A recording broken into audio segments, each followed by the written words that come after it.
ಪ್ರಕೃತಿ ಸೃಷ್ಟಿಕರ್ತನ ಅಭೂತಪೂರ್ವ ವಿಸ್ಮಯ. ಅದು ಶತಶತಮಾನಗಳಿಂದಲೂ ಮಾನವನಿಂದ ಭೇದಿಸಲು ಅಸಾಧ್ಯವಾದ ಕೌತುಕಗಳ ಆಗರ. ಬಗೆದಷ್ಟು ಮುಗಿಯದ, ಅರ್ಥೈಸಿಕೊಳ್ಳಲು ಯತ್ನಿಸಿದಷ್ಟು ರಹಸ್ಯಮಯವೆನಿಸುವ ಈ ನಿಸರ್ಗದಲ್ಲಿ ನಿಜಕ್ಕೂ ಅಗೋಚರ ಶಕ್ತಿಗಳು ನೆಲೆಸಿವೆಯಾ? ಈ ಪ್ರಶ್ನೆಗೆ ಉತ್ತರ ಕಂಡುಕೊಳ್ಳೋ ವಿಶೇಷ ಕಾರ್ಯಕ್ರಮವೇ ಇದು ಸಾಧ್ಯ.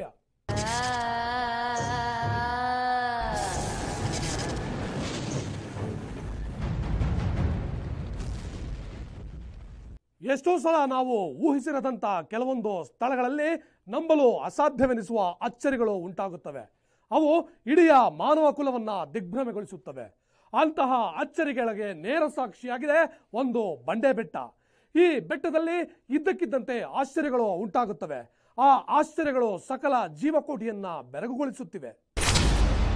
ಸೌರ ವ್ಯೂಹದಲ್ಲಿಯೇ ಅತ್ಯಂತ ವಿಶೇಷವಾದ ಗ್ರಹ ಈ ಭೂಮಿ. ಇಂತಹ ವಿಶೇಷವಾದ ಭೂಮಿಯ ಮೇಲೆ ಸುಂದರವಾಗಿ ನಯನ ಮನೋಹರವಾಗಿ ಹರಡಿಕೊಂಡಿದೆ ಈ ಪ್ರಕೃತಿ.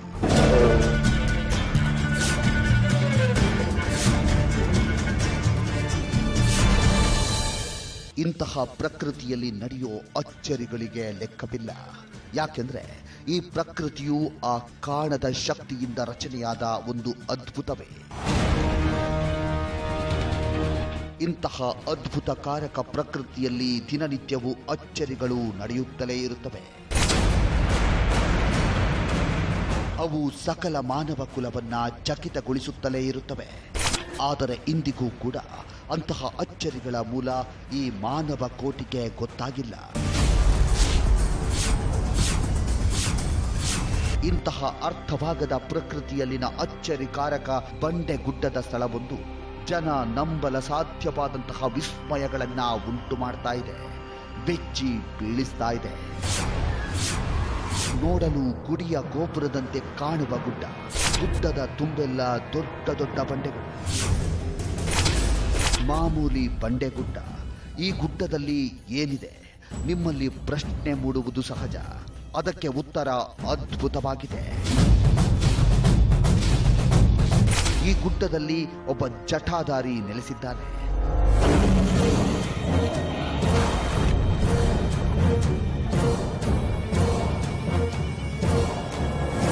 ಅವನಿಲ್ಲಿ ಮೇಲಿಂದ ಮೇಲೆ ವಿಚಿತ್ರಗಳನ್ನ ಉಂಟು ಮಾಡುತ್ತಾನೆ. ಇಲ್ಲಿ ಖಂಡಿತವಾಗಿಯೂ ಋಷಿ ಸಂಚಾರ ಇದೆ. ಇವರು ಪಟ್ಟಾಭಿರಾಮಯ್ಯ, ಉದ್ಯಮಿಗಳು. ಅದೊಂದು ಸಾರಿ ಈ ಬೆಟ್ಟಕ್ಕೆ ಬಂದಿರುತ್ತಾರೆ. ಆಗ ಮಧ್ಯಾಹ್ನದ ಹೊತ್ತಾಗಿರುತ್ತೆ. ವಿಶ್ರಾಂತಿ ತೆಗೆದುಕೊಳ್ಳಲು ಈ ಸ್ಥಳದಲ್ಲಿ ಮಲಗ್ತಾರೆ. ಮಲಗಿದ ಸ್ವಲ್ಪ ಹೊತ್ತಿನಲ್ಲಿಯೇ ಇವರು ಬೆಚ್ಚಿ ಬೀಳುವಂತಹ ಒಂದು ಘಟನೆ ನಡೆಯುತ್ತೆ. ಅದು ಇದ್ದಕ್ಕಿದ್ದಂತೆ ಇಲ್ಲಿ ಮಂತ್ರ ಪಠಣದ ವಾದ್ಯ ಮೇಳಗಳ ಶಬ್ದ ಕೇಳಿದಂತಾಗುತ್ತೆ. ಜೊತೆಗೆ ಅಲ್ಲಿ ಜಟಾಧಾರಿ ವ್ಯಕ್ತಿಯೊಬ್ಬ ಓಡಾಡಿದಂತಾಗುತ್ತೆ. ದಿಗ್ಭ್ರಮೆಗೊಂಡ ಇವರು ಅತ್ತಿತ್ತ ನೋಡಿದ್ರೆ ಅಲ್ಲಿ ಯಾರೂ ಇರುವುದಿಲ್ಲ. ಅಚ್ಚರಿಗೊಳ್ತಾರೆ, ಬೆಚ್ಚಿ ಬೀಳ್ತಾರೆ. ನನಗೂ ಒಂದೆರಡು ಸಲ ಅನುಭವ ಆಗಿದೆ. ಇನ್ನೊಮ್ಮೆ ಒಂದು ರಾತ್ರಿ ಗೆಳೆಯರ ಜೊತೆ ಈ ಸ್ಥಳದಲ್ಲಿ ಕುಳಿತಿರ್ತಾರೆ.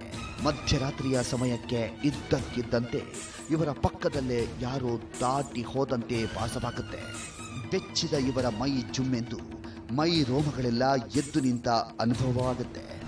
ಮಾತಾಡ್ತಾ ಇರೋವಾಗಲೇ ಒಂದು ಸಬ್ ಅಂತೇಳಿ ಸಂಚಾರ ಗೊತ್ತಾಯಿತು. ಇಬ್ಬರಿಗೂ ಅದು ಅನುಭವ ಆಯಿತು. ಏನು ಅಂತ ಹೇಳಿದ್ರೆ ಆ ರೋಮಾಂಚನ ಅಂತೇನು ಹೇಳ್ತೀವಿ, ಅವರು ಯಾರೋ ಒಬ್ಬರು ಒಂದು ಗಾಳಿ ನೋಡ್ದಂಗೆ ಆಯಿತು. ಇವರು ಉಷಾ. ಇವರಿಗೂ ಕೂಡ ಈ ಸ್ಥಳದಲ್ಲಿ ಒಂದು ಮರೆಯಲಾರದ ಅನುಭವವಾಗಿದೆ.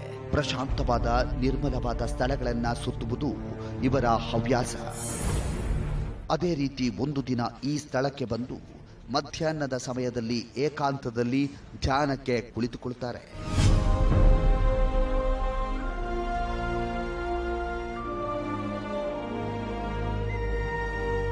ಆಗ ಇದ್ದಕ್ಕಿದ್ದಂತೆ ಒಂದು ತರಹದ ಮಲ್ಲಿಗೆಯ ಮತ್ತು ಅಗರಬತ್ತಿಯ ವಾಸನೆ ಬರುತ್ತೆ. ಅಷ್ಟೇ ಅಲ್ಲ, ಈ ಸ್ಥಳದಲ್ಲಿ ಯಾರೋ ಓಡಾಡಿದಂತಾಗುತ್ತೆ. ಇವರು ಅಚ್ಚರಿಗೊಳ್ಳುತ್ತಾರೆ. ಒಂದು ಶಕ್ತಿ ಓಡಾಡುತ್ತಿರುವುದಂತೂ ಖಾತ್ರಿಯಾಗುತ್ತೆ. ಮಲ್ಲಿಗೆ ವಾಸನೆ, ಹೂ ವಾಸನೆ ಕಂಟಿನ್ಯೂಸ್ ಆಗಿ like I could feel after 1:30 ಇಲ್ಲಿ ಲೈಕ್ ಮೆಡಿಟೇಷನ್ ಮಾಡಬೇಕಾದ್ರೆ I felt that. And more over I could see somebody like Siddhar ಥರ somebody walking through. So I could see that, and even idru smell, agarbatti smell I could feel.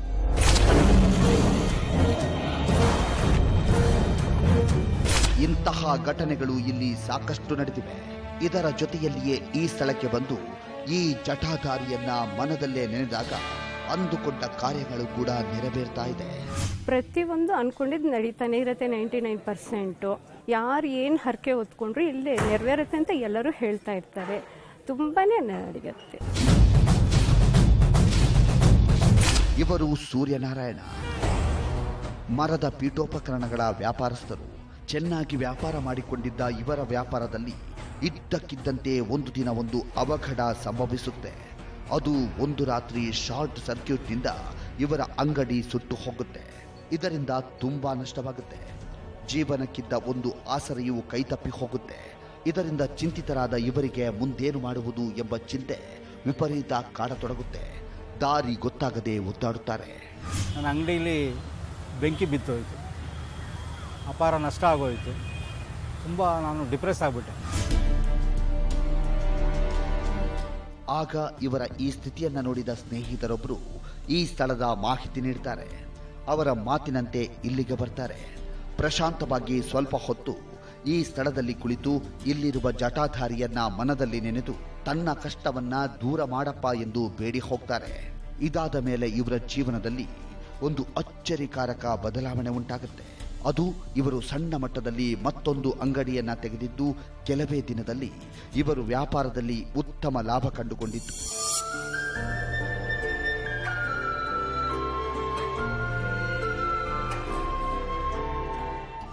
ಆಗಲಿಂದ ನಾನು ಬರ್ತಾ ಇದ್ದೀನಿ. ನನ್ನ ಇದಕ್ಕೆ ನಾನು ತುಂಬ ಚೆನ್ನಾಗಿದ್ದೀನಿ, ಆರಾಮಾಗಿದ್ದೀನಿ.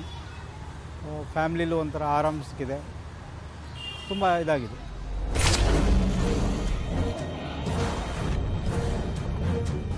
ಇವರು ಬೈರಾರೆಡ್ಡಿ, ರೈತರು. ಈ ಜೀವನದಲ್ಲಿ ಈ ಗುಡ್ಡದ ಜಟಾಧಾರಿಯಿಂದ ಒಂದು ದೊಡ್ಡ ಅಚ್ಚರಿಯನ್ನ ಕಂಡುಕೊಂಡಿದ್ದಾರೆ. ಕೆಲವು ವರ್ಷಗಳ ಹಿಂದೆ ಇವರ ಜಮೀನಿನ ಮೊಕದ್ದಮೆಯೊಂದು ಕೋರ್ಟ್ನಲ್ಲಿ ನಡೆಯುತ್ತಿತ್ತು. ಆ ಸಮಯದಲ್ಲಿ ಸುಮಾರು 15 ವರ್ಷ ಕಳೆದರೂ ಬಗೆಹರಿಯದೆ ಒದ್ದಾಡ್ತಾ ಇರ್ತಾರೆ. ಎಲ್ಲ ಆಗಿದ್ರೆ ಕೆಳಗಡೆ ಒಂದು ಜಮೀನು ಗಲಾಟೆ ಬಿದ್ದೋಗ್ಬಿಡ್ತು, ದೊಡ್ಡ ಗಲಾಟೆ ಬಿದ್ದೋಗ್ಬಿಡ್ತು. ಅದು 2 ಎಕರೆ. ಸ್ನೇಹಿತರೊಬ್ಬರು ನೀಡಿದ ಮಾಹಿತಿಯಂತೆ ಈ ಸ್ಥಳಕ್ಕೆ ಬರ್ತಾರೆ. ಸ್ವಲ್ಪ ಹೊತ್ತು ಈ ಸ್ಥಳದಲ್ಲಿ ಕುಳಿತು ಜಟಾಧಾರಿಯನ್ನ ಮನದಲ್ಲಿಯೇ ನೆನೆದು ಹೋಗ್ತಾರೆ. ಇದಾದ ನಂತರ ಅಚ್ಚರಿ ಎಂಬಂತೆ ಇವರ ಕೋರ್ಟ್ ಕೇಸ್ ಬಗೆಹರಿದು ಇವರ ಕಳೆದು ಹೋದ ಜಮೀನು ಇವರಿಗೆ ಮತ್ತೆ ಸಿಗುತ್ತೆ. ಒಂದು 10 ವರ್ಷ ಕೇಸ್ಗಳಾಗ ಬಿದ್ದು ಬಿದ್ದು ಬಿದ್ದು ಬಿದ್ದು ಬಿದ್ದು ಅಲ್ಲಿ ಜೈಲಾಗಿ ಹೋಗ್ಬಿಟ್ಟು ಅಲ್ಲಿನೂ ಬಿಡುಗಡೆ ಆಗೋಯ್ತು. ಇಂತಹ ವಿಸ್ಮಯಕಾರಕ ಬಂಡೆಗುಡ್ಡದಲ್ಲಿ ಒಂದಾದ ಮೇಲೊಂದರಂತೆ ವಿಸ್ಮಯಗಳು ನಡೆಯುತ್ತಲೇ ಇವೆ. ಈ ಜಟಾಧಾರಿ ಇರುವ ಈ ಬಂಡೆಗುಡ್ಡದಲ್ಲಿ ಮತ್ತೇನು ಚಮತ್ಕಾರಗಳಿವೆ. ಜನರ ಕಣ್ಣಿಗೆ ಗೋಚರವಾಗದೆ ತನ್ನ ಅದ್ಭುತ ಶಕ್ತಿಯಿಂದ ಅಚ್ಚರಿಗಳನ್ನ ಉಂಟು ಮಾಡುತ್ತಿರೋ ಈ ಜಟಾಧಾರಿ ಯಾರು? ಇವನ ಹಿನ್ನೆಲೆ ಆದ್ರೂ ಏನು? ನೋಡೋಣ ಒಂದು ಬ್ರೇಕ್ ಆದ್ಮೇಲೆ.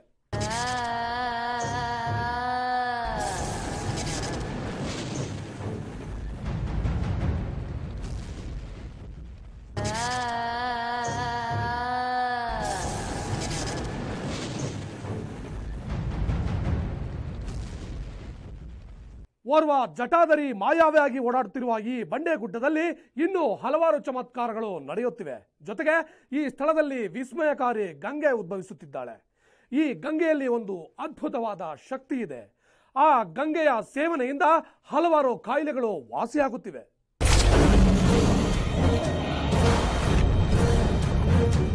ಈ ರಹಸ್ಯಕಾರಕ ಬಂಡೆಗುಡ್ಡದಲ್ಲಿ ನಡೆಯುತ್ತಿರುವ ಅಚ್ಚರಿಗಳು ಎಷ್ಟೋ ಜನರ ಬಾಳು ಬೆಳಗ್ತಾ ಇವೆ.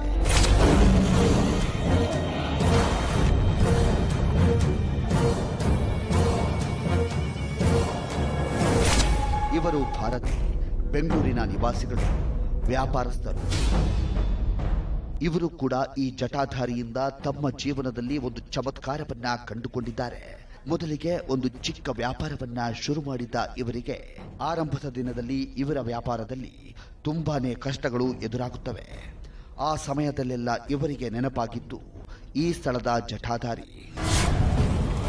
ತಕ್ಷಣಕ್ಕೆ ಓಡಿ ಬಂದು ಈ ಸ್ಥಳದಲ್ಲಿ ಕುಳಿತು ಈ ಜಟಾಧಾರಿಯನ್ನ ಮನಸ್ಸಿನಲ್ಲಿಯೇ ನೆನೆದು ತನ್ನ ಕಷ್ಟಕ್ಕೆ ಪರಿಹಾರ ಸೂಚಿಸಪ್ಪ ಎಂದು ಬೇಡಿ ಹೋಗ್ತಾರೆ. ಇದಾದ ಮೇಲೆ ಇವರ ಪ್ರತಿ ಕಷ್ಟಗಳು ದೂರವಾಗುತ್ತವೆ.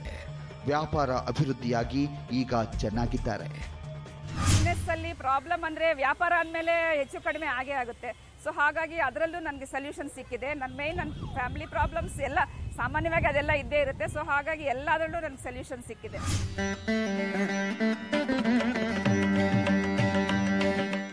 ಈ ಸ್ಥಳದಲ್ಲಿ ಇನ್ನೊಂದು ಮುಖ್ಯವಾದ ವಿಶೇಷವಿದೆ.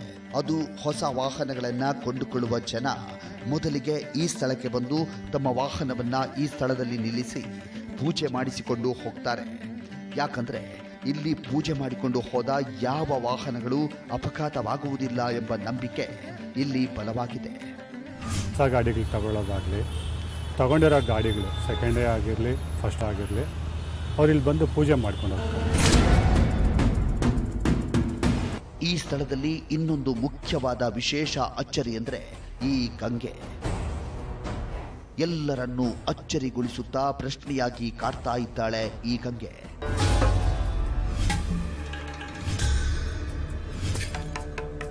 ಅದು ವರ್ಷದ 365 ದಿನಾನೂ ಬತ್ತದೆ ಹಗಲಿರುಳು ಈ ಸ್ಥಳದಲ್ಲಿ ಹರಿಯುತ್ತಿದ್ದಾಳೆ. ಈಕೆ ಎಲ್ಲಿಂದ ಬರ್ತಾ ಇದ್ದಾಳೆ ಎಂಬುದು ಯಾರಿಗೂ ಗೊತ್ತಿಲ್ಲ. ಇದರ ಮೂಲವನ್ನ ಯಾರೂ ಹುಡುಕಲು ಹೋಗಿಲ್ಲ. ಒಂದು ಪಾತಾಳದಲ್ಲಿ ಈ ಗಂಗಾ ಹರಿದು ಬರ್ತಾ ದೃಶ್ಯವನ್ನು ನಾವು ನೋಡ್ಬೋದು. ಯಾಕೆಂದರೆ ಈ ಗಂಗೆ ಎಲ್ಲಿಂದ ಬರ್ತಿದ್ದಾರೆ ಅಂತ ಇವತ್ತು ಯಾರಿಗೂ, ಯಾವ ವಿಜ್ಞಾನಿಗೂ, ಭೂಗರ್ಭ ವಿಜ್ಞಾನಿಗೂ ಪತ್ತೆ ಹಚ್ಚಕ್ಕಾಗಿಲ್ಲ.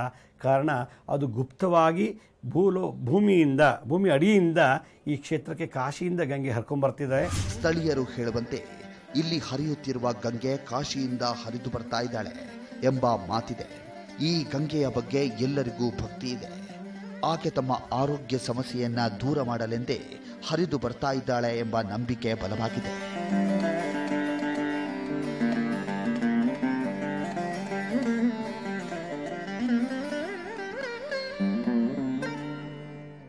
ಅಚ್ಚರಿ ಎಂದರೆ ಈ ಗಂಗೆಯಿಂದ ಇಂದು ಹಲವಾರು ಕಾಯಿಲೆಗಳು ಮಾಯವಾಗ್ತಾ ಇವೆ. ಅದರಲ್ಲೂ ಮುಖ್ಯವಾಗಿ ಅಸ್ತಮಾ ಮತ್ತು ಚರ್ಮ ಕಾಯಿಲೆಗಳು ಈ ಗಂಗೆಯ ಸೇವನೆಯಿಂದ ವಾಸಿಯಾಗ್ತಾ ಇದೆ. ಯಾರು ಈ ತೀರ್ಥ ಸೇವನೆ ಮಾಡ್ತಾರೋ ದಮ್ಮು ರೋಗ, ಕಜ್ಜಿ ಮತ್ತು ಇಂಟರ್ನಲ್ ಡಿಸೀಸಸ್ ಅಂದರೆ ಅಜೀರ್ಣತೆ, ಇನ್ಸೋಮಿಯಾ ಮತ್ತು ಮಲಬದ್ಧತೆ, ಹೊಟ್ಟೆ ಹುರಿ, ಸಂಕಟ, ಉನ್ಮಾದ ಇದೆಲ್ಲ ಕೂಡ ನಿವಾರಣೆ ಆಗುತ್ತೆ ಅನ್ನೋಕ್ಕೆ ಒಂದು ಸಾಕ್ಷಿ. ಇಂತಹ ಚಮತ್ಕಾರಿ ಜಟಾಧಾರಿ ಇರುವ ಈ ಬಂಡೆಗುಡ್ಡದ ವಿಷಯ ನಮ್ಮ ಕಿವಿ ಮುಟ್ಟಿತ್ತು. ಕೂಡಲೇ ನಮ್ಮಲ್ಲಿ ಕುತೂಹಲ ಕೆರಳಿ ಈ ಸ್ಥಳಕ್ಕೆ ಧಾವಿಸಿದ್ದೆವು.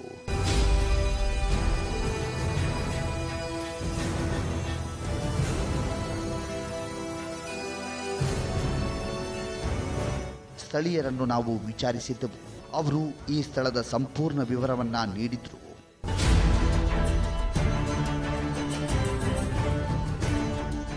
ತ್ರೇತಾಯುಗದಲ್ಲಿ ರಾವಣ ಸೀತೆಯನ್ನ ಅಪಹರಣ ಮಾಡಿದಾಗ ರಾಮ ಲಂಕೆಯಲ್ಲಿ ರಾವಣನನ್ನ ಸಂಹಾರ ಮಾಡ್ತಾನೆ.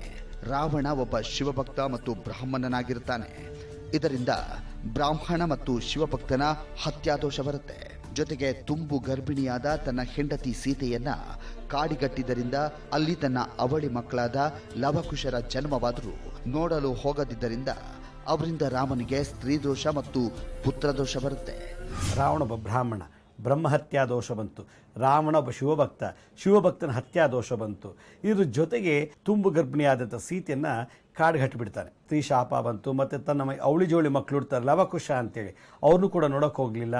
ಹೀಗಾಗಿ ಬಾಲಹತ್ಯಾ ದೋಷ, ಮಕ್ಕಳ ಶಾಪ, ಹೆಂಡತಿ ಶಾಪ, ಬ್ರಹ್ಮಹತ್ಯಾ ದೋಷ, ಶಿವಭಕ್ತನ ಶಾಪದಿಂದ ಅವನಿಗೇನು ಮಾಡ್ತಾರೆ, ರಾಮನಿಗೆ ಯಾವುದೇ ರೀತಿ ಆರೋಗ್ಯ ಸರಿ ಇರೋದಿಲ್ಲ.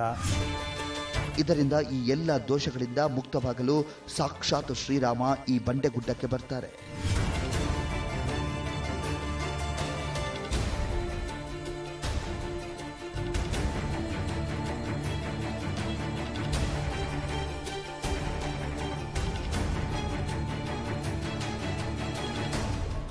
ಆ ಸಮಯದಲ್ಲಿ ಈ ಬೆಟ್ಟದಲ್ಲಿ ಭರದ್ವಾಜ ಋಷಿಗಳು ತಪಸ್ಸು ಮಾಡ್ತಾ ಇರ್ತಾರೆ.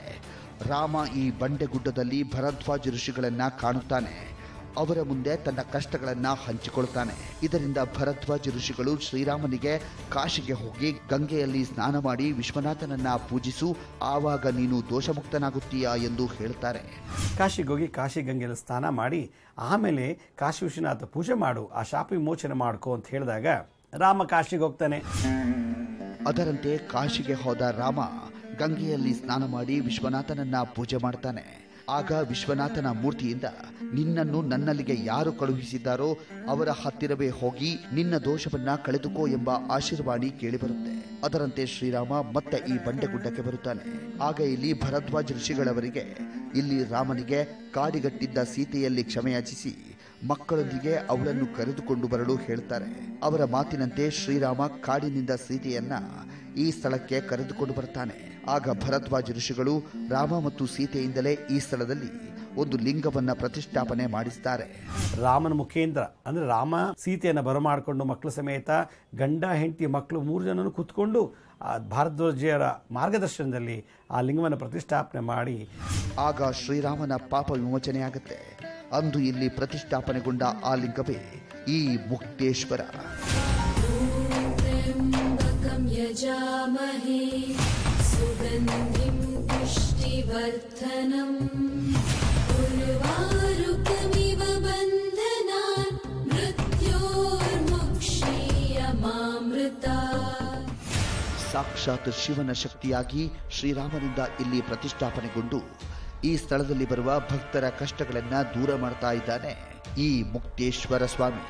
ಓಂಕಾರಂ ಬಿಂದು ಸಂಯುಕ್ತಂ ನಿತ್ಯಂ ಧ್ಯಾಯಂತಿ ಯೋಗಿನಃ ಕಾಮದಂ ಮೋಕ್ಷದಂ ಚೈವ ಓಂಕಾರಾಯ ನಮೋ ನಮಃ. ಶ್ರೀರಾಮನನ್ನ ಸಕಲ ದೋಷಗಳಿಂದ ಮುಕ್ತಗೊಳಿಸಲು ಇಲ್ಲಿ ಉದಯಿಸಿದ ಈ ಮುಕ್ತಿನಾಥನ ಸ್ಥಳದಲ್ಲಿ ಮತ್ಯಾವ ಚಮತ್ಕಾರಗಳಿವೆ. ಈ ಮುಕ್ತೇಶ್ವರನ ಸ್ಥಳ ಇರುವುದಾದ್ರೂ ಎಲ್ಲಿ ನೋಡೋಣ ಒಂದು ಬ್ರೇಕ್ ಆದ್ಮೇಲೆ.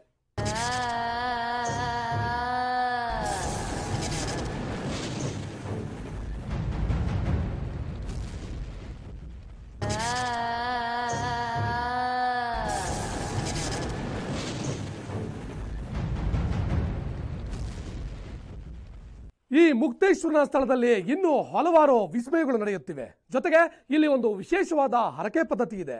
ಆ ಪದ್ಧತಿಯಂತೆ ಹರಕೆ ಹೊತ್ತ ಭಕ್ತರ ಸಕಲ ಕಷ್ಟಗಳು ದೂರಾಗುತ್ತಿವೆ. ಓಂಕಾರಂ ಬಿಂದು ಸಂಯುಕ್ತಂ ನಿತ್ಯಂ ಧ್ಯಾಯಂತಿ ಯೋಗಿನಃ ಕಾಮದಂ ಮೋಕ್ಷದಂ ಚೈವ ಓಂಕಾರಾಯ ನಮೋ ನಮಃ.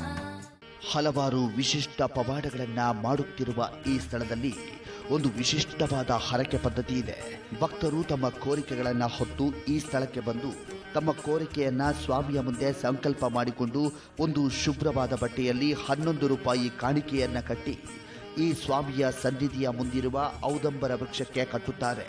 ಇದರಿಂದ ಅವರ ಕೋರಿಕೆ ಈ ಸ್ವಾಮಿಯ ಕಿವಿ ಮುಟ್ಟಿದಂತೆ. ಅಂತಹ ಕೋರಿಕೆ ಕೆಲವೇ ದಿನದಲ್ಲಿ ಈಡೇರುವುದು ಖಂಡಿತ. ಈ ತರಹದ ಉದಾಹರಣೆಗಳು ಇಲ್ಲಿ ಸಾಕಷ್ಟಿವೆ. 11 ರೂಪಾಯಿ ಒಂದು ಬಟ್ಟೆಯಲ್ಲಿ ಕಟ್ಬಿಟ್ಟು ಅದು ಮುಡುಪು ಕಟ್ಬಿಟ್ಟು ನಾವು 3 ಪ್ರದಕ್ಷಿಣೆ ಹಾಕ್ಕೊಂಡು ದೇವ್ರಿಗೆ ಹರಕೆ ಹೊತ್ಕೊಂಡ್ರೆ ಅದು ನಾವು ಅಂದ್ಕೊಂಡಿರೋದು ಆಗುತ್ತೆ. ಅದು ಪತಿ ಪತ್ನಿಯರ ನಡುವೆ ಕಲಹ ಉಂಟಾಗಿ ಸಂಸಾರದಲ್ಲಿ ನೆಮ್ಮದಿಯನ್ನ ಕಳೆದುಕೊಂಡವರು ಕೂಡ ಎಷ್ಟೋ ಜನ ಇಲ್ಲಿಗೆ ಬಂದು ತಮ್ಮ ಬಾಡಿನಲ್ಲಿ ನೆಮ್ಮದಿಯನ್ನ ಕಂಡುಕೊಂಡಿದ್ದಾರೆ. ಪತಿ ಪತ್ನಿಯರ ನಡುವೆ ಕಲಹ ಇರ್ಬೋದು, ಮಕ್ಕಳಿಲ್ದಿರ ಇರಬಹುದು, ಪತಿ ಪತ್ನಿಯರ ಹತ್ರ ನಡುವೆ ಕಲಹ ಆಗಿದ್ರು ಅದು ಮತ್ತೆ ಸೇರ್ಕೊಳ್ತಾರೆ. ಯಾಕಂದ್ರೆ ಭರದ್ವಾಜ ಋಷಿಗಳು ಸೀತಾರಾಮನ್ನೇ ಸೇರಿಸಿರೋ ಗುರುಗಳವರು. ಓದಲು ಆಸಕ್ತಿ ಕಳೆದುಕೊಂಡವರು, ಶಿಕ್ಷಣದಲ್ಲಿ ಉನ್ನತಿ ಸಾಧಿಸಬೇಕೆನ್ನುವವರು ಕೂಡ ಎಷ್ಟೋ ಜನ ಈ ಸ್ಥಳಕ್ಕೆ ಬಂದು ಈ ಸ್ವಾಮಿಯನ್ನ ಪೂಜಿಸಿ ಹೋದ ಮೇಲೆ ಶಿಕ್ಷಣದಲ್ಲಿ ಉನ್ನತಿಯನ್ನ ಸಾಧಿಸಿದ್ದಾರೆ. ಈಗ ವಿದ್ಯಾಭ್ಯಾಸ ಇಲ್ಲ, ವಿದ್ಯೆ ಅಂಟುತ್ತಿಲ್ಲ, ಓದ್ ಬರಹ ಏನು ಬರ್ತಿಲ್ಲ ಅಂತ ಅಂತವರು ಬಂದು ಇಲ್ಲಿ ಪ್ರಾರ್ಥನೆ ಮಾಡ್ಕೋಬಹುದು. ಯಾಕಂದ್ರೆ ಭರದ್ವಾಜ ಋಷಿಗಳು ಸಾಕ್ಷಾತ್ ಬೃಹಸ್ಪತಿ ಅವರ ಪುತ್ರರವರು. ಸಂಕಲ್ಪ ಮಾಡ್ಕೊಂಡ್ರೆ ಖಂಡಿತವಾಗ್ಲೂ ಆಗುತ್ತೆ. ಇವರು ಶಬರಿನಾಥ್, ಒಬ್ಬ ಖಾಸಗಿ ಸಂಸ್ಥೆಯ ಉದ್ಯೋಗಿಗಳು. ಹಳ್ಳಿಯಲ್ಲಿ ಹುಟ್ಟಿದ ಇವರಿಗೆ ಚೆನ್ನಾಗಿ ಓದಿ ಒಂದು ಒಳ್ಳೆಯ ಕಂಪನಿಯಲ್ಲಿ ಕೆಲಸ ನಿರ್ವಹಿಸಬೇಕೆಂದು ಆಸೆ ಹೊತ್ತಿರುತ್ತಾರೆ. ಆದರೆ ಆಗ ಇವರಿಗಿದ್ದ ಪರಿಸ್ಥಿತಿಯಲ್ಲಿ ಅದು ಕಷ್ಟದ ಮಾತಾಗಿತ್ತು. ಈ ಸ್ಥಳಕ್ಕೆ ಬಂದು ಈ ಮುಕ್ತೇಶ್ವರನ ದರ್ಶನವನ್ನ ಪಡೆದು ಹೋದ ಇವರಿಗೆ MBAವರೆಗೂ ಓದಲು ಸಾಧ್ಯವಾಗಿತ್ತು. ಅದೇ ಸೊ ನಮ್ಮ 10ನೇ ತರಗತಿ ಆದಮೇಲೆ ಸ್ವಲ್ಪ ಮುಂದೆ ಓದೋದಕ್ಕೆ ಕಷ್ಟ ಇತ್ತು. ಆದರೆ ಇದೆಲ್ಲ ಬೇಡ್ಕೊಂಡು ಇದೆಲ್ಲ ಮಾಡ್ಕೊಂಡು ಆದಮೇಲೆ ಈಗ ಪೋಸ್ಟ್ ಗ್ರ್ಯಾಜುಯೇಷನ್ ಮುಗಿಸಿದ್ದೀವಿ. ಸೊ ಎಲ್ಲ ದೇವರ ಕೃಪೆ ಅಂತ ಹೇಳ್ಬೋದು. ವಿದ್ಯೆ ತಲೆಗೆ ಹತ್ತದ ಮಕ್ಕಳಿಗೂ ಕೂಡ ಈ ಸ್ಥಳ ರಾಮಬಾಣವಾಗಿದೆ. ಎಷ್ಟೋ ಜನ ಪಾಲಕರು ತಮ್ಮ ಮಕ್ಕಳಿಗೆ ಓದು ಚೆನ್ನಾಗಿ ತಲೆಗೆ ಹತ್ತಿ ಒಳ್ಳೆಯ ಫಲಿತಾಂಶವನ್ನು ಹೊಂದಲಿ ಎಂದು ಪ್ರತಿದಿನ ಇಲ್ಲಿಗೆ ಬಂದು ಹರಕೆ ಹೊತ್ತು ಹೋಗುತ್ತಾರೆ. ಅಂಥವರಿಗೆ ಸರಸ್ವತಿ ಒಳಿದು ಒಳ್ಳೆಯ ಫಲಿತಾಂಶವನ್ನು ಪಡೆದಿದ್ದಾರೆ. ನನ್ನ ಮಗಳದೆ ಅವಳದು ಅಂದ್ಕೊಂಡಿದ್ದೆ, ಅವಳು ಒಳ್ಳೆ ಪರ್ಸೆಂಟೇಜ್ ಬಂದು ಪಾಸ್ ಆಗಬೇಕು ಅಂತ. ಹಾಗೆ ನಡೀತು. ನನ್ನ ಚಿಕ್ಕ ಮಕ್ಕಳಿಗೂ ಆಯಿತು. ಇಲ್ಲಿವರೆಗೂ ಅವ್ರು ಓದಿಂದು ಇದೆ ಹರಿಸ್ಕೊಂಡಿರೋದು ಅದೆಲ್ಲ ಇದುವರೆಗೂ ಎಲ್ಲ ನೆರವೇರಿದೆ. ಮದುವೆಯ ಯೋಗವಿಲ್ಲದೆ ಒದ್ದಾಡುತ್ತಿರುವ ಎಷ್ಟೋ ಜನ ಈ ಸ್ಥಳಕ್ಕೆ ಬಂದು ಈ ಸ್ವಾಮಿಯನ್ನ ಪೂಜಿಸಿ ಹೋದ ಮೇಲೆ ಯೋಗ ಕೂಡಿ ಬಂದು ಮದುವೆಯಾಗಿದ್ದಾರೆ. ನಮ್ಮ ಮಗಳಿಗೂ ಬೇಗ ಮದುವೆ ಆಗಲಿಲ್ಲ.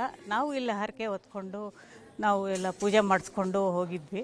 ಆಯಿತು ನಮ್ಮ ಮಗಳಿಗೂ ಮದುವೆ. ನಮ್ಮ ಮಗಳದು ಎಲ್ಲನೂ ಇಲ್ಲೇ ನಾವು ಎಂಗೇಜ್ಮೆಂಟ್ ಎಲ್ಲ ಮುಗಿಸ್ಕೊಂಡು.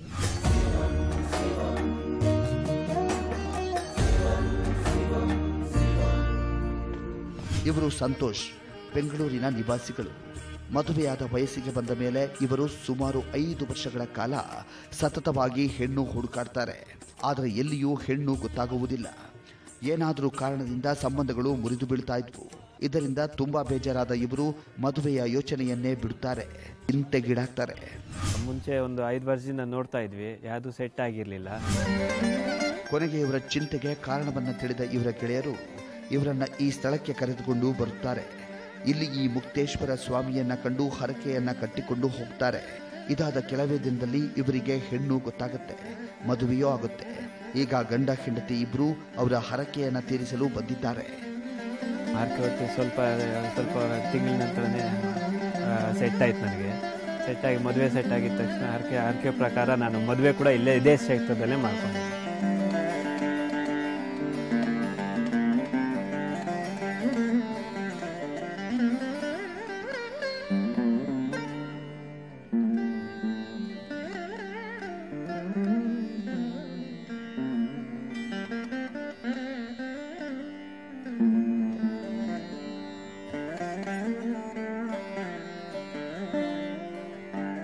ಈ ಮುಕ್ತೇಶ್ವರನ ಸ್ಥಳದಲ್ಲಿ ಒಂದು ಗುಹೆ ಇದೆ. ಆ ಗುಹೆಯಲ್ಲಿ 7 ಮಾತೃಕೆಯರಿದ್ದಾರೆ. ಅವರನ್ನು ಕೂಡ ಈ ಭರದ್ವಾಜ ಋಷಿಗಳು ಪ್ರತಿಷ್ಠಾಪನೆ ಮಾಡಿದ್ದಾರೆ. ಈ ಸ್ಥಳದಲ್ಲಿರುವ ಗಂಗೆಯಲ್ಲಿ ಸ್ನಾನ ಮಾಡಿ ಈ 7 ಮಾತೃಕೆಯರ ದರ್ಶನ ಮಾಡುವುದರಿಂದ ಮಾಟ-ಮಂತ್ರ, ಪೀಡೆ ಪಿಶಾಚಿಗಳ ಬಾಧೆಯಾಗಿದ್ದರೆ ದೂರಾಗುತ್ತವೆ. ಷಟ್ಕರ್ಮಗಳು ಭೂತ ಪ್ರೇತ ಪಿಶಾಚಿ ಪರಮಂತ್ರ ಪರಯಂತ್ರ ಪರತಂತ್ರ ಪ್ರಯೋಗ ಆಗಿದ್ದರೆ, ಚಂಡಿ ಪ್ರಯೋಗ, ವಾರಾಹಿ ಪ್ರಯೋಗ ಅಥವಾ ದುಷ್ಟಶಕ್ತಿಗಳಿಂದ ಮಾಟ ಮಂತ್ರ ಬಾನಾಮತಿ ಪ್ರಯೋಗಗಳೇನಾರು ಆಗಿದ್ದರೆ ಆ ಗಂಗೆಯಲ್ಲಿ ಮಿಂದು ಸಪ್ತಮಾತೃಕೆಯರ ದರ್ಶನ ಮಾಡೋದ್ರಿಂದ, ಸೇವೆ ಮಾಡೋದ್ರಿಂದ ಈ ದೋಷ ನಿವಾರಣೆ ಆಗುತ್ತೆ ಅಂತೇಳಿ ಇದು ಭಾಳ ವಿಶೇಷವಾದ ಒಂದು ಪವಾಡವೇ ಅಂತ ನಾವು ತಿಳ್ಕೊಳ್ಬೇಕು. ಭರದ್ವಾಜ ಋಷಿಗಳ ತಪೋಭೂಮಿಯಾಗಿ ಶ್ರೀರಾಮನ ಶಾಪ ವಿಮೋಚನೆಗಾಗಿ ಪ್ರತಿಷ್ಠಾಪನೆಗೊಂಡು ಇಂದು ಈ ಸ್ಥಳದಲ್ಲಿ ಪವಾಡಗಳನ್ನು ಮಾಡುತ್ತಾ ಭಕ್ತರ ಪಾಲಿನ ಆಶಾಕಿರಣವಾಗಿರುವ ಈ ಮುಕ್ತೇಶ್ವರನ ಸ್ಥಳವಿರುವುದು ಚಿಕ್ಕಬಳ್ಳಾಪುರ ಜಿಲ್ಲೆಯ ಚಿಂತಾಮಣಿ ತಾಲೂಕಿನ ಮುರಗಮಲೆಯಲ್ಲಿ.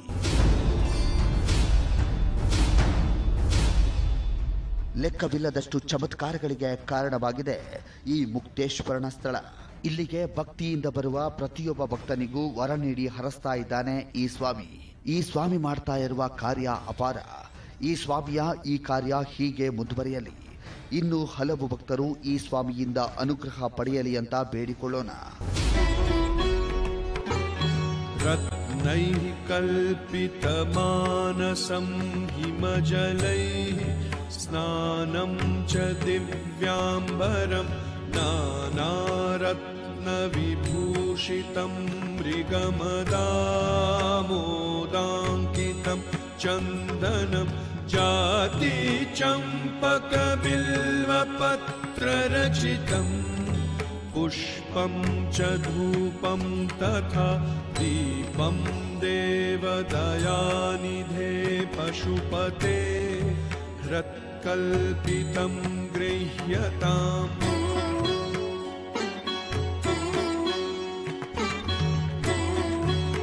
करचरणकृतं वा कायजं कर्मजं वा श्रवणनयनजं वा मानसं वापराधं विहितमविहितं वा सर्वमेतत्क्षमस्व जय जय करुणाब्धे श्रीमहादेव शम्भो श्रीमहादेव शम्भो श्रीमहादेव शम्भो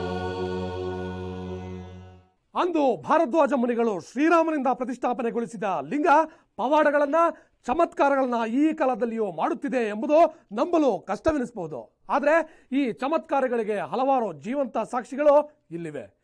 ವಿಜ್ಞಾನ ಏನೇ ಅಂದ್ರೂ, ತಂತ್ರಜ್ಞಾನ ಅದೆಷ್ಟೇ ಮುಂದುವರೆದಿದ್ರು ನಂಬಿಕೆಯಲ್ಲಿ ಇದು ಸಾಧ್ಯ ಅಂತ ಹೇಳ್ತಾ ಈ ಕಾರ್ಯಕ್ರಮ ಮುಗಿಸ್ತಾ ಇದ್ದೀವಿ. ನಿಖರ ಸುದ್ದಿಗಾಗಿ ನೋಡ್ತಾ ಇರಿ ಪ್ರಜಾ ಟಿವಿ.